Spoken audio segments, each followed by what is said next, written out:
नमस्कार, जन टीवी देख रहे हैं आप। मैं श्वेता शर्मा आपके साथ। खबरों की शुरुआत से पहले एक नजर डालेंगे अभी की हेडलाइंस पर।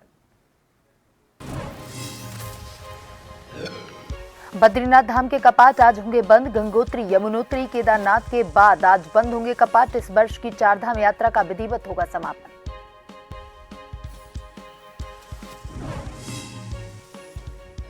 उत्तरकाशी टनल में क्रेकाया प्लान वी का सर्वे हुआ। चट्टान से रुकी ड्रिलिंग, अब टनल काटकर लोगों को निकालने की कोशिश।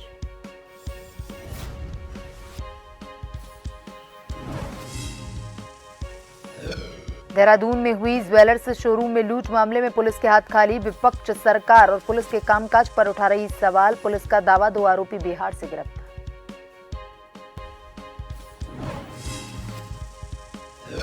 उत्तराखंड में निकाय चुनाव को लेकर सियासत। 2 दिसंबर को हो रहा कार्यकाल खत्म। लोकसभा से पहले चुनाव न कराकर विपक्ष बता रहा लोकतंत्र की हत्या।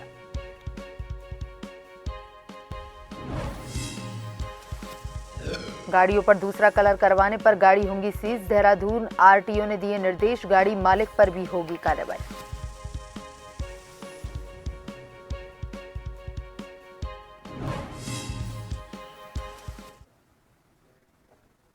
और अब खबरें विस्तार से। बद्रीनाथ धाम के कपाट आज दोपहर बाद 3:33 पर शीतकाल के लिए बंद कर दिए जाएंगे। इसी के साथ इस वर्ष की चारधाम यात्रा भी विराम ले लेगी। गंगोत्री, यमुनोत्री, केदारनाथ के बाद आज बद्रीनाथ धाम के कपाट बंद होंगे। मंदिर समिति ने कपाट बंद करने की सभी तैयारियां पूरी कर ली हैं। कपाट बंद होने से पहले मंदिरों को फूलों से सजाया गया। इस वर्ष की चारधाम यात्रा का आज विधिवत समापन होगा।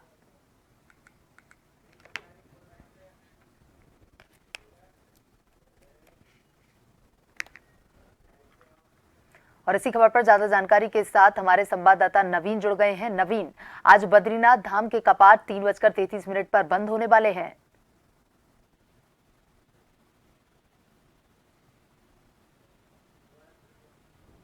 नवीन, आज बद्रीनाथ धाम के कपाट बंद होने वाले हैं। शीतकालीन ये कपाट आज बंद हो जाएंगे 3:33 पर। जी बिल्कुल, भगवान बद्री विशाल जी के धाम के कपाट अब बंद होने की तिथि जिस तरीके से नजदीक आ चुकी है और आज 3:33 सायंकाल भगवान बद्री विशाल जी के धाम के कपाट आम श्रद्धालुओं के लिए बंद किए जा रहे हैं। हालांकि भगवान बद्री विशाल जी के धाम में अभी भी हजारों की तादाद में जिस तरीके से तीर्थ यात्री मौजूद है, लगातार जय बद्री विशाल जी के जयकारे वहां पर लगाए गए हैं।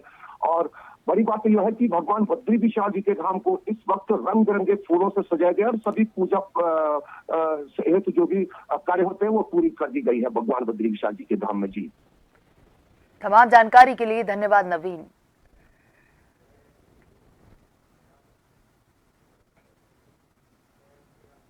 मुख्यमंत्री पुष्कर सिंह धामी ने शासकीय आवास पर अधिकारियों के साथ सिलक्यारा में टनल में फंसे श्रमिकों को सकुशल बाहर निकालने के लिए चलाए जा रहे बचाव कार्य की समीक्षा की। इस दौरान रेस्क्यू ऑपरेशन में आ रही बाधाओं से निपटने के लिए हर आवश्यक कदम उठाए जाने हेतु अधिकारियों को निर्देशित किया। प्रधानमंत्री नरेंद्र मोदी द्वारा भी लगातार बचाव अभियान का अपडेट लिया जा रहा है। ग्राउंड जीरो पर कार्य कर रही एजेंसियों को प्रदेश सरकार द्वारा हर संभव सहयोग दिया जा रहा है। टनल में फंसे सभी श्रमिकों को सकुशल बाहर निकालना सरकार का सर्वोच्च प्राथमिकता है और इस दिशा में तेजी से कार्य किए जा रहे हैं।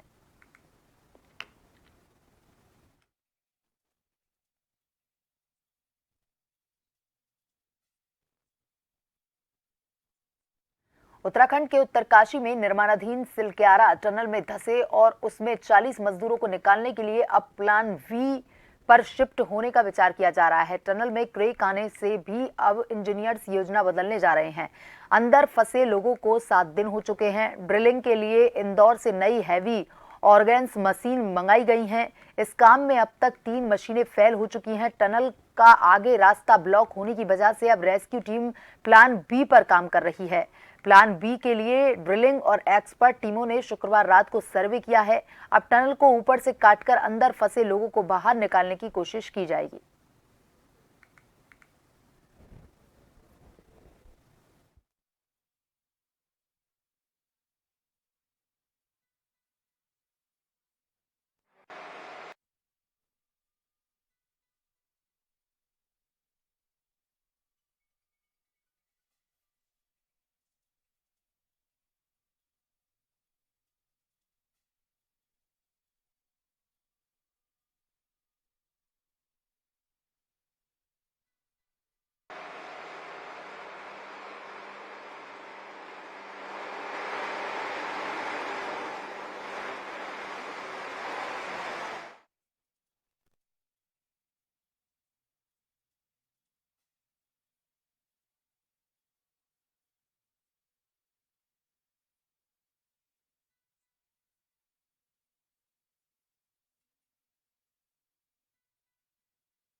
कैबिनेट मंत्री रेखा आर्या ने बाल विकास और महिला कल्याण की बैठक ली। बैठक में मंत्री ने पूर्व की बैठक में दिए गए निर्देशों की प्रगति रिपोर्ट के बारे में जानकारी प्राप्त की।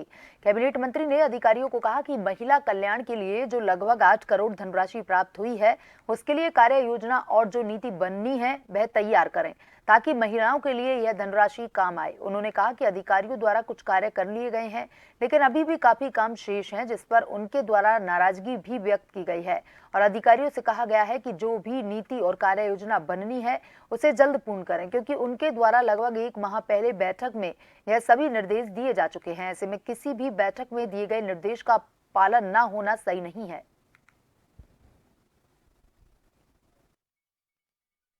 जो हमारी सशक्तिकरण की परिकल्पनाएं हैं वो उस कोष के माध्यम से पूर्ण हो सके, तो उसके लिए आप नीति बनाइए। ये आज से 15-20 दिन पहले विभाग के अधिकारियों को बताया था। आज पुनः उसकी समीक्षा की गई है।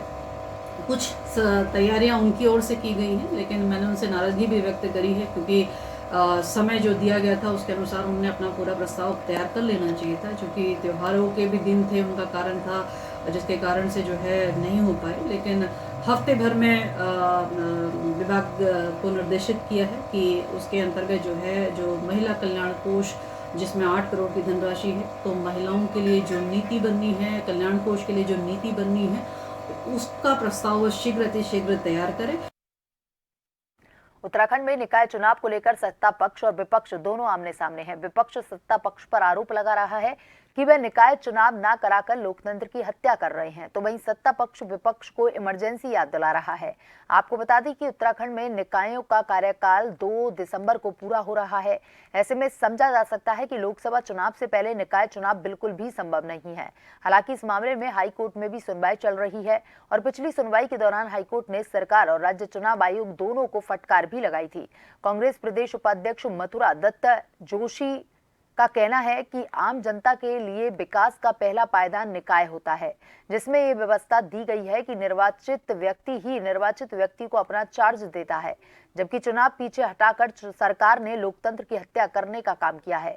वहीं सत्ता पक्ष भाजपा के प्रवक्ता विपिन केंथोला ने कांग्रेस को ही कटघरे में खड़ा कर दिया है। भाजपा प्रवक्ता ने कहा कि जिस कांग्रेस पार्टी ने देश में इमरजेंसी लगाकर लोकतंत्र की हत्या की हो, आज वो पार्टी दूसरों पर आरोप लगा रही है। सरकार चाहती नहीं कि लोकतंत्र की प्रथम सीढ़ी मजबूत हो। सरकार तो भारतीय जनता पार्टी तो वैसे भी फांसीवादी पार्टी रही है, वो हर हमेशा लोकतंत्र का गला घोटने में विश्वास रखती है। भाजपा अगर ईमानदार होती तो निकाय चुनाव हो जाते, जबकि 73वां संविधान संशोधन भी कहता है कि निर्वाचित प्रतिनिधि ही निर्वाचित प्रतिनिधि को कार्यभार सौंपेंगे, लेकिन सरकार इसके प्रति गंभीर नहीं है। जिस पार्टी ने इस देश के अंदर इमरजेंसी लगा करके लोकतंत्र की हत्या की है, हाँ, जो लोकतंत्र की बात करती है कांग्रेस, शर्म आनी चाहिए कांग्रेस को लोकतंत्र की हत्या के बारे में बात करनी। ये तो लोकतंत्र की हत्यारन पार्टी है कांग्रेस। चुनाव को लेकर के जो हमारी एकल कमेटी थी, जिसमें ओबीसी की जो जातिगत गणनाएं होनी थी, उस पर लगभग काम पूरा हो चुका है। निश्चित रूप से समय आने पर जल्दी जैसी कमेटी अपनी रिपोर्ट सरकार को सौंपेगी, हम इस पर भी निर्णय लेगी सरकार। अक्सर ऐसा देखने को मिलता है कि अपने वाहन को सबसे अलग दिखाने के चक्कर में कुछ लोग अपने वाहनों पर दूसरा रंग करवा देते हैं, जो कि गैर कानूनी है। सुप्रीम कोर्ट के निर्देश अनुसार गाड़ी की आरसी में जो रंग है, उसी रंग में गाड़ी को रीपेंट करवाया जा सकता है। गाड़ी में दूसरा रंग या दूसरे रंग के स्टिकर लगाना पूरी तरह से प्रतिबंधित और गैर कानूनी है। देहरादून आरटीओ अधिकारी सुनील शर्मा के अनुसार ऐसा करने पर वैधानिक कार्यवाही वाहन स्वामी के खिलाफ की जाएगी, जिसमें चालान और गाड़ी को सीज भी किया जा सकता है। देखिए, अगर हमारे संज्ञान में कोई भी मैटर आएगा जहां पर कि गाड़ी के मूल कलर को चेंज करा गया है, तो उस पर हम नियमानुसार कार्रवाई करेंगे। अगर वो गाड़ी सड़क पर मिलेगी तो गाड़ी सीज करी जाएगी, और अगर हमें कोई जानकारी देता है तो उस वाहन स्वामी को नोटिस प्रेषित किया जाएगा।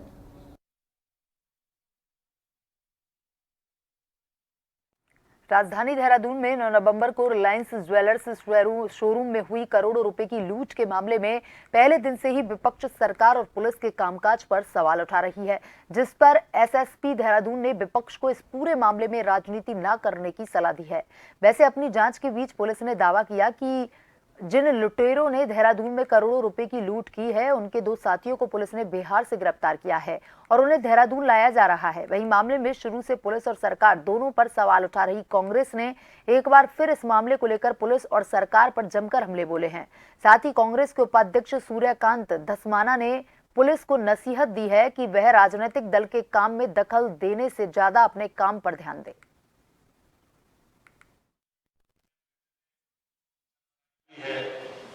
पहले हम कहते थे जो घटना रॉबरी की हुई थी, इसमें ऑलमोस्ट हमारी टीम ने जो है विभिन्न स्थानों पर ऐसी जो घटनाएं हुई थी उसके आधार पर हमारी जो सीसीटीवी फुटेज या जानकारी पुलिस को मिली थी उसके आधार पर हमने गैंग जो है चिन्हित किया था और गैंग के 2 सदस्य इसमें चिन्हित हो चुके हैं जो फरार चल रहे हैं लगातार और पूर्व में भी कई सारी घटनाओं में वांटेड है अन्य प्रांतों से। इन पे 2-2 लाख का इनाम पुलिस मुख्यालय द्वारा डीजीपी साहब की तरफ से किया गया है। साथ ही इसमें कुछ और अभी सस्पेक्ट भी हमारे आए हैं इसमें जो अभी जिन पे हमारी टीमें काम कर रही हैं। इतनी बड़ी घटना घट गई, हम एक सबसे बड़ी पॉलिटिकल पार्टी है राज्य में भी देश में भी, तो क्या हम रिएक्ट नहीं करेंगे? अब पुलिस का कप्तान या पुलिस का कोई अधिकारी हमको बताएगा कि हम राजनीति करें या ना करें? पुलिस वालों को डंडा लेकर के हाथ में चौकीदारी करनी चाहिए, सुरक्षा का काम करना चाहिए, ट्रैफिक सुधारना चाहिए, चोरी डकैती बलात्कार रोकने चाहिए। नेताओं को नसीहत देने का काम पुलिस वालों का नहीं है। और बहुत सारे हमें सुराग मिले हैं हमारी जांच एजेंसी को, बहुत सारी कड़ियाँ जुड़ी हैं। निश्चित रूप से समय आने पर जो जाँच अधिकारी हैं बहुत जल्द ही प्रेस के माध्यम से अवगत भी कराएंगे और मैं कह सकता हूं कि जांच एजेंसियां बहुत बड़े सिस्टम तक पहुंची हैं और आने वाले समय में सारा खुलासा होगा। कांग्रेस का काम तो राजनीति करना है, कांग्रेस तो आपदा में भी राजनीति का अवसर तलाशती है। ब्रेक के बाद आपका स्वागत है। ये बढ़ते हैं खबरों की तरफ। पिछले 16 दिनों से ग्राम सभा बड़ा गांव में राम की लीला का भव्य मंचन का आयोजन किया गया है। इस दौरान मंचन के अंतिम दिवस भगवान रामचंद्र का राज्याभिषेक का आयोजन किया गया, जिसमें ग्रामीणों ने भगवान रामचंद्र जी की झांकी का आयोजन भी किया। राज्याभिषेक के दौरान ग्रामीण काफी भावुक होते हुए भी नजर आए। वहीं ग्राम सभा बड़ा गांव के ग्रामीणों का कहना है कि हम लोग अपने ग्राम सभा बड़गांव में हर साल भगवान रामचंद्र जी की लीला का आयोजन करते हैं ताकि पूरे क्षेत्र में खुशहाली बनी रहे। आज बहुत है कि रामलीला का जो समापन हुआ है और आज बहुत रामचंद्र जो है अयोध्या को आ रहे हैं, तो काफ़ी तादाद में यहाँ पे लोग क्षेत्रवासी यहाँ पर मौजूद रहे और बड़े हर्षोल्लास के साथ जो है ये भगवान रामचंद्र जी का राज्याभिषेक मनाया गया। इसमें काफ़ी क्षेत्र के कई लोग जो है सैकड़ों की संख्या में यहाँ पर हर वर्ष जो है हम लोग लगभग हर वर्ष करते हैं यह आयोजन और हमें जो है बड़ा आनंद भी मिलता है इस कार्यक्रम को करने में। बहुत सभी पात्रों ने जो है यहाँ पे बढ़ चढ़ के हिस्सा लिया, बहुत अच्छा अभिनय किया, बहुत अच्छी अपनी प्रस्तुति दी। सभी पात्रों को भी मैं धन्यवाद देना चाहूँगा और सभी जो है जिन लोग भी यहाँ इसमें जुड़े हुए हैं, चाहे दर्शक हो, चाहे पात्र हो, चाहे मात्र शक्ति, सभी लोगों ने इस कार्य में जो है इस महायज्ञ एक हिसाब से रामलीला का एक महायज्ञ है। इस महायज्ञ को संपन्न कराने में सभी लोगों ने बहुत साथ दिया। बीते दिनों हुए टेंट हाउस अग्निकांड के मामले में टेंट हाउस संगठन के प्रदेश अध्यक्ष दयाल अग्रवाल ने टेंट गोदाम अग्निकांड में 3 मृतक कर्मचारियों के प्रति शोक संवेदना प्रकट करते हुए कहा कि प्रशासन द्वारा की जा रही मजिस्ट्रेट जांच निष्पक्ष रूप से संपादित की जाए। वहीं उन्होंने आरोप लगाते हुए कहा कि प्रशासन और पुलिस सिर्फ खानापूर्ति करती है। प्रशासन और पुलिस समेत अग्निशमन के अधिकारियों को समय समय पर टेंट व्यवसाय से जुड़े व्यापारियों को सुरक्षा नियमों और अन्य गतिविधियों से जागरूक करना भी जिम्मेदारी है। अग्निकांड के बाद अब प्रशासन द्वारा टेंट व्यापारी का मानसिक उत्पीड़न किया जा रहा है। वहीं उन्होंने कहा कि अग्निकांड के बाद ही प्रशासन की आंख खुली है, इससे पहले वह गहरी नींद में सोया था। आज ये जब घटना घटी है तभी अग्निशमन विभाग को ये याद आई है कि जो है फायर एक्सटिंग्विशर होने चाहिए और आग बुझाने की पानी की टंकियां होनी चाहिए, रेत की बाल्टियां होनी चाहिए, तमाम चीज़ें जो कही जा रही हैं। तो इसमें कहीं ना कहीं अग्निशमन विभाग की भी जिम्मेदारी बनती है कि वो समय समय पर हम लोगों को व्यापारियों को अवगत कराएं और इसका कोई डेमोन्स्ट्रेशन दें, कोई इसका कैंप शिविर लगाएं जिसमें हमारे कर्मचारियों को फायर एक्सटिंग्विशर कैसे इस्तेमाल किए जाते हैं उसके बारे में कोई जानकारी दी जाए। प्रशासन का जो काम है प्रशासन अपने हिसाब से ठीक ही करते हैं, बाकी हमारे व्यापारी के साथ में जब ये गलत या इंस्पेक्टर राज की बातें होती हैं वो ठीक नहीं होती है। एक आदमी की अपनी कोई गलती नहीं है फिर उस पर ज़बरदस्ती दोषारोपण करना ये कहाँ उचित है। उसको तो बचाव मिलना चाहिए प्रशासन का, उसको सहयोग मिलना चाहिए। छोटे छोटे व्यापारी हैं, हमारा उत्तराखंड राज्य छोटा है, उसमें हम अपने को ज़्यादा सुरक्षित महसूस करते हैं, मगर इस तरह की जो घटनाओं से हम अपने को असुरक्षित महसूस करते हैं। ऐसा नहीं होना चाहिए। मीडिया के माध्यम से शासन प्रशासन के द्वारा ये मैसेज भेजा जा रहा है कि उस टेंट हाउस में अग्निशमन का कोई यंत्र नहीं था। वास्तविकता ये है कि वो गोदाम था, अग्निशमन यंत्र आगे जो कार्यालय है वहाँ रखे हुए थे। ऐसा नहीं है क्योंकि गोदाम के अंदर रखेंगे तो उसका कोई उपयोग, क्योंकि आग तो गोदाम के अंदर लगी है ना, वो बाहर रखे थे। लेकिन जो कर्मचारी थे वो उसके बारे में जानकारी नहीं रखते, क्योंकि कभी भी ये जो अग्निशमन अधिकारी हैं इन्होंने कोई ऐसा अभियान नहीं चलाया, कोई इन्होंने ऐसी कार्रवाई मतलब वो नहीं करी कि लोग को जागरूक किया जाए। भारत बनाम ऑस्ट्रेलिया के बीच विश्व कप 2023 का फाइनल 19 नवंबर को अहमदाबाद के नरेंद्र मोदी स्टेडियम में खेला जाएगा। ऑस्ट्रेलिया 8वीं बार विश्व कप के फाइनल में पहुंची है। ऑस्ट्रेलिया साल 1987, 1999, 2003, 2007, 2015 में विश्व कप फाइनल मुकाबला जीत चुकी है, जबकि 1975 और 1996 में ऑस्ट्रेलिया फाइनल में पहुंची थी, लेकिन टीम को हार का सामना करना पड़ा था। देखिए एक रिपोर्ट। भारत के खिलाफ आईसीसी विश्व कप 2023 के फाइनल में पहुंचने वाली ऑस्ट्रेलिया टीम के लिए उसका बैटिंग लाइनअप सबसे बड़ी ताकत रही है। मैन इन येलो की शुरुआत बेहद खराब रही, लेकिन जल्द ही उन्होंने अपने दमदार सलामी बल्लेबाजों और मिडल ऑर्डर के दम पर शानदार प्रदर्शन किया। ऑस्ट्रेलिया की कमजोरी स्टीव स्मिथ और मार्नस लाबुशेन जैसे उनके बल्लेबाज रहे हैं, जिन्होंने टीम की जीत में योगदान नहीं दिया है। एडम जंपा के अलावा उनके दूसरे गेंदबाज भी विकेट लेने में नाकाम रहे हैं, जो कप्तान पैट कमिंस के लिए भी चिंता का विषय है।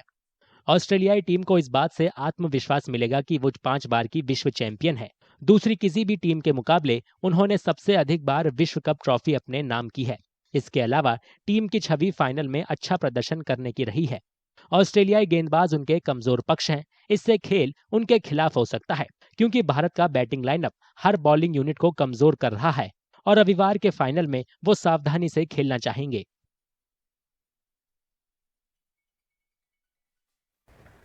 बुलेटिन में अभी तक के लिए इतना ही। बने रहिए जन टीवी के साथ। नमस्कार।